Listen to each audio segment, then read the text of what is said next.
सबका साथ सबका विकास माने तेवलोकरे एटा स्लोगान आसिल माने भारतर आदरणीय एक्सेलेंसी प्रधानमंत्री नरेंद्र मोदी डांगरिया माने एटा स्लोगान सबका साथ सबका विकास जुदि এই অসমত যেতিয়া মানে এই 12 তাৰিখে এড ওলাইছিল নহয় 5320টা পোষ্টৰ মাত্ৰ 40টা যদিহে মানে 40টা পোষ্ট খালি মানে উলালে কেনেকৈ মানে सबका साथ सबका विकास হ'ব মানে কোৱালিটি এডুকেশननि बाथ्रा बुंना मा जानो किन्तु दिनैसिमबो माने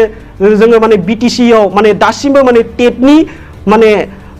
रिक्रुटमेंट प्रोसेसखौ सिगांबोनो हायाखै बा होनो हायाखै मा जाहोनाव माने होनो हायाखै क्वालिटी एडुकेशननि बागै गोबां खामानि मावनांगौ दं खुगायावल' बुंबा जाया मानो होनब्ला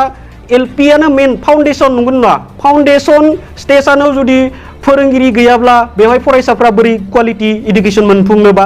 गुन गोनां सोलोंथाइखौ बोरै मोनफुंनो हानो एसटीपी आव ओनलि 33 आरो पीडब्ल्यूडी आव टोटल मोनस्नि बेखौ लानानै गासै मोन 40 होमबा साननानै नाय बर' बिजोंजों फरायनानै माबायदि मुलाम्फा मोननो हागोन आसामाव बर' बिजोङाव फरायनाय गोबां फरायसालिफोरानो माने बेबायदि फोरोंगिरि गैयैनि थाखायनो माने थैलांनायखौ जोङो खोनाबोगासिनो दङ सिटेटआ 427 पोस्टखौ केस होनायनि थाखाय बिथाङा पोस्टखौ माने रिलिज खालामना होनो हायाखै होननानै नाथाय सिटेट केसआ माने डिसमिस जाबाय जोंना मोनसे आरो बे आसाम टेटआवनो मोनसे बिराद गेदेर प्रब्लेम जायो मानो होनब्ला जोंनि गोरिब न'खरनि सुबुंफोरा बर' बिजोंजों फरायो नंगौ पियर माने बर' मिडियामाव फरायनाय कैंडिडेटफ्रा माने बंचित जानो गोनां जायो दिनै सासे आं मिरु बनसुनि सासे मावथि बिबानगिरि जानानै आं मोननैसो बिथिंखौ लानानै प्रेस मिट होनो जागायजेनदोंनो बिथां मीडिया पार्सनफोरनिसिम आंनि गोसो गोरबोनिफ्राय गिबियावनो साबायखर जासि हरग्रोनाय थाबाय दा बाथ्राया जाहैबाय दाखालै थांनाय बावैसो 12 खालाराव आसामाव माने टेटनि एड ओंखारदोंमोन बेवहाय माने जोबोर दुखुनांथावना मानो होनब्ला बेवहाय बर' पोस्टआ खालि मोन 40 पोस्टल' ओंखारनायखौ नुनो मोनदों मानो होनब्ला बेवहाय मोननैल' डिस्ट्रिक्टआव बिथांमोना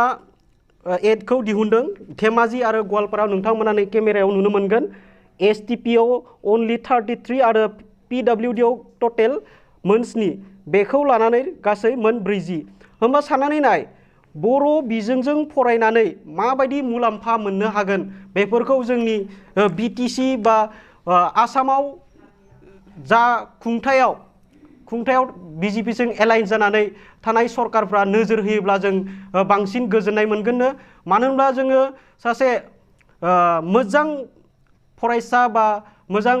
फोरोंगिरि थिसननांगौ जायोब्ला मानो होनब्ला जोङो क्वालिटी एडुकेशन बे क्वालिटी एडुकेशनखौ मोनफुंनांगौ जायोब्ला जोङो साफा माने मोजां फोरोंगिरि टेट क्वालिफाइड फोरोंगिरिफोरखौ थिसननांगौ होननानै जों बुंनो सानो मिरु बनसुआ आरो बे बिथिङाव आं खावलायबावनो सानदों जोङो आसामाव बर' बिजोङाव फरायनाय गोबां फरायसालिफोरानो माने बेबायदि फोरोंगिरि गैयैनि थाखायनो माने थैलांनायखौ जोङो खोनाबोगासिनो दङ ओंखायनो जाहाथे खुंथायाव थाबोनाय बा दानि खुंथायाव थानाय सरकारा माने बेखौ नोजोर होयोबा जों मोजां मोनगोन बा आरो आं बेखौसो खावलायनो लुबैदों बे बिथिंखौ नोजोर होनानै बे बिथिंखौ माने बे बिथिंनि जेंनाखौ थाबैनो सुस्रांगोनखौ जों मिजिं खालामो आरो बेखौ जोङो खावलायदोंनो आरो लोगोसे जोंनि बीटीसीनि मानाव गेदेर प्रमद बर' सारा माने साननैसो सिगाङाव माने साननैनि उनाव टेट क्वालिफाइड कैंडिडेटफोरनो माने एपइन्टमेन्ट होसिगोन बेबायदि मोनसे बाथ्राखौ जोङो मिडियानि गेजेराव नुनो मोनदोंमोन नाथाय आरो बिथाङा सिगाङावबो बुंबाय थादोंमोन सिटेटआ 427 पोस्टखौ केस होनायनि थाखाय बिथाङा पोस्टखौ माने रिलिज खालामना होनो हायाखै होननानै नाथाय नै जोंनाव मोनसे डाटा दङ गुवाहाटी हाइकर्टआ दाख्लै 9 2023 फेब्रुवारियाव माने मोनसे नोटिस होदों माने बे केसा सीटेट केसा माने डिसमिस जाबाय बेयाव लिरनाय दङ Mr. K.M. Mohanto Land Counsel for the petitioner prays for withdrawal of this writ petition with liberty to file afresh. Mr. D. Soikia Land Advocate General Assam appears for the respondents. ओमफ्राय लास्टआव लिरदों writ petition is accordingly dismissed on withdrawal with liberty as prayed for. नोंथांमोना नै नुनो मोनगोन होमब्ला बिथाङा बे dismiss जानायनि उनाव माबादि राहा लागोन बेखौ समाजो खोन्थागोन आरो लोगोसे आं बुंबावनो सानदों जोंना मोनसे आरो बे आसाम टेटआवनो मोनसे बिराद गेदेर प्रब्लेम जायो जों बेखौ मिरु बंसुनि बिबानगिरिफोरा बे बिथिंखौ नोजोर होगासिनो दङ मानो होनब्ला जोंनि गोरिब न'खरनि सुबुंफोरा बर' बिजोंजों फरायो नंगौ नाथाय बेवहाय माखासे माने इंराजि बिजों बा हिन्दी बिजोङाव फरायनायफ्रा माने बिसोरनि मार्गा माने जोंनि बर' बिजोङाव फरायनायफोरा माने पाट्टा मोना माने तुलना खालामजाया आरो बा बे बिथिङाव बेखौ जोंनि खुंथायाव थानाय आरो जोंनि माहारियारि आफाद जेरैबायदि बर' थुनलाइ आफाद बा मोनफ्रोमबो माहारियारि आफादफोरा बे बिथिंखौ नोजोर होनांगौ मानो होनबा बेवहाय लेंगुवेज वान होननाय दङ ना दा एसामिस मिडियामाव फरायनानैबो बा इंराजि मिडियामाव फरायनानैबो लेंगुवेज वानखौ जुदि सासे टेट माने केन्डिडेटआ पास खालामनानै जुदि बिथांनि मार्कआ 80-90% दोङोबा बिथाङा बे लेंगुवेज वानाव माने गावनि पास जानायखिनि मार्कखौ मोनोब्लाबो माने बिथांनि पार्सेन्टआ बुरजा जानानै बे माने बे बिथिङाव माने जों माने पियर माने बर' मिडियामाव फरायनाय केन्डिडेटफ्रा माने बन्सित जानो गोनां जायो आरो बेयावनो आं आरो खावलायबावनो सानदों जाहाथे इयुनाव बेबादि माने माबाफोरा जाया बेबादि माने बर' बिजोंजों फरायनाय सुबुंफ्रा माने बन्सित जाया आं बेखौसो खावलायनो सानदों बा आं बेखौसो दाबि खालामगोन माने जाहाथे उनफोराव बेबादि जाया आरो ओमफ्राय आं खावलायबावनो सानदों जोंनि माने खुंथायाव थानाय जेसेबांखि माने आगोलनि जा दानि जा खुंथायाव थाबोनायफ्रा माने क्वालिटी इडुकेशननि बागै गोबां खोथा बुङो ओमफ्राय बिथांमोना माने क्वालिटी इडुकेशननि बाथ्रा बुंना मा जानो खिन्थु दिनैसिमबो माने जोङो माने बिटिसिआव माने दासिमबो माने टेटनि माने रिक्रुटमेन्ट प्रसेसखौ सिगांबोनो हायाखै बा होनो हायाखै मा जाहोनाव माने होनो हायाखै बेखौ माने आङो मिरु बंसुनि सासे बिबानगिरि जानानै आङो सोंथि सिखांनो बा सोंथि खालामनो सानदों मानो होनब्ला बिथांमोना क्वालिटी इडुकेशननि बागै गोबां खामानि मावबावनांगौ दं खुगायावल' बुंबा जाया मानो होनब्ला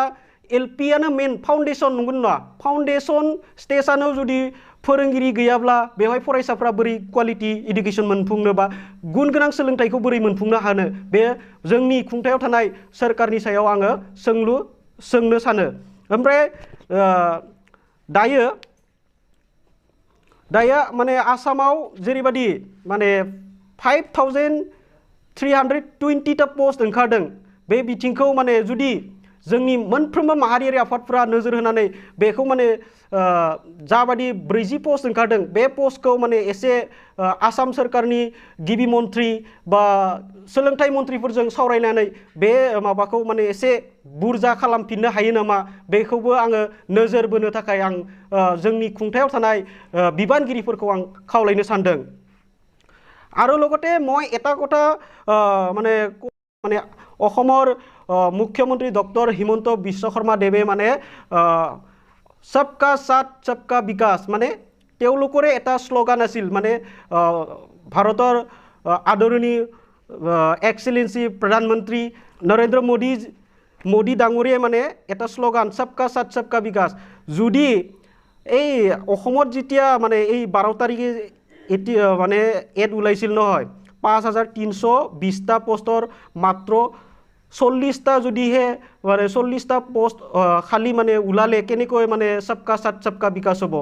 এই ক্ষেত্ৰত মানে অসমৰ মাননীয় মুখ্যমন্ত্ৰী ডক্টৰ হিমন্ত বিশ্ব শৰ্মা দেৱক মই দৃষ্টিগোচৰ দিবলৈ মই অনুৰোধ থাকিল আৰু আমাৰ শিক্ষামন্ত্ৰী ডাঙৰীয়াকো মই আহ্বান কৰিব বিচাৰিছো এই ক্ষেত্ৰত মানে বিচাৰ বিবেচনা কৰি ফলাই আমাৰ এই বড় মাধ্যমটো মানে অনাগত দিনবোৰত মানে আগুৱাই লৈ যোৱাত মানে প্ৰচেষ্টা মানে চলাব বুলি আৰু এই ক্ষেত্ৰতে মানে এটা কথা সিদিনা মানে নিউজত পেপাৰ মাধ্যমত মই পাইছিলোঁ যে একাদশ আৰু দ্বাদশ শ্ৰেণীত মানে পাঠ্যপুথি মানে বড়ো মাধ্যমত লিখিব বা পঢ়িব পাৰিব। এই ক্ষেত্ৰত যদি LP ME যদি বড়ো মাধ্যমৰ শিক্ষক নিযুক্তি এতিয়ালৈকে দিয়া নাই,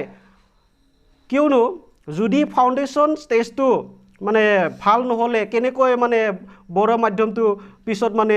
ডেভেলপ কৰিব পাৰিব। এই ক্ষেত্ৰত মানে অসমৰ শিক্ষামন্ত্ৰী